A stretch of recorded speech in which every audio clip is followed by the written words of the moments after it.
Wewe utakaposema umekufa umeoza kwa mtu fulani, mathalan, unamaanisha nini ukisema umekufa umeoza? Sasa kama umekufa umeoza unamtaka wani? Unataka kuenda kumnukisha mtu?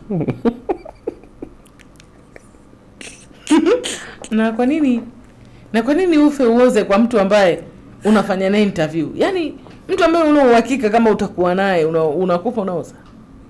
Wajua watu wengi tunokutana nao ni watu temporary.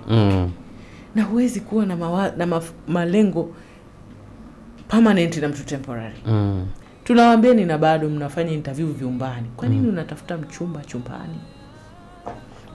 Utaweza kufanya informed decision mtu ushatembea naye? Mtu ashakupa simu uongee na mama yake, utaweza kufanya informed decision? Utasema ngoja tu niendelee naye kwa sababu tutamueleza nini bi mkubwa wake. Mtu ashakulipia kodi, utaweza kufanya informed decision?